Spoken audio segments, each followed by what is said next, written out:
Trên thế giới có 195 quốc gia, nhưng hiện nay chỉ còn 5 nước vẫn duy trì mô hình cộng sản. Ngay cả những nơi từng là cái nôi của học thuyết này cũng đã thay đổi.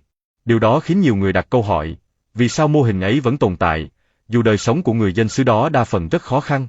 Nó tồn tại không phải vì hiệu quả, mà vì cấu trúc quyền lực, vì là độc quyền chính trị, không có cạnh tranh, không bầu cử tự do nên không bị thay thế, kiểm soát truyền thông nên đảng định nghĩa sự thật, trấn áp bất đồng, dập tắt phản biện từ sớm. Nó sống nhờ tuyên truyền và gieo nỗi sợ. Tuyên truyền rằng, không có chúng tôi sẽ loạn.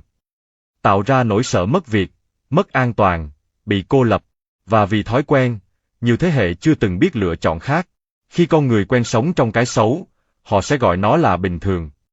Điều quan trọng nhất, người dân có thể làm cho chính mình không phải là đối đầu, mà là tự bảo vệ tư duy. Học cách kiểm chứng thông tin từ nhiều nguồn khác nhau. Đặt câu hỏi về lợi ích đằng sau mỗi thông điệp. Hiểu rõ sự khác biệt giữa quyền và ân huệ.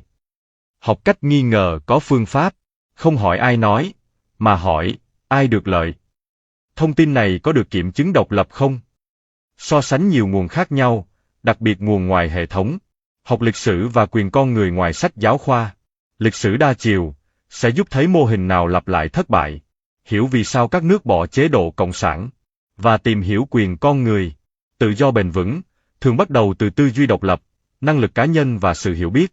Khi con người bớt sợ hãi, và suy nghĩ tỉnh táo hơn, xã hội sẽ tự thay đổi theo cách chậm rãi nhưng lâu dài. Tập giữ tư duy độc lập trong đời sống nhỏ.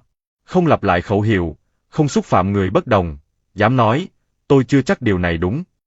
Vì độc tài sợ nhất con người biết suy nghĩ, không phải người xuống đường. Học kỹ năng, ngoại ngữ, công nghệ, tự chủ kinh tế để giảm lệ thuộc, tự do nội tâm, luôn đi trước tự do chính trị.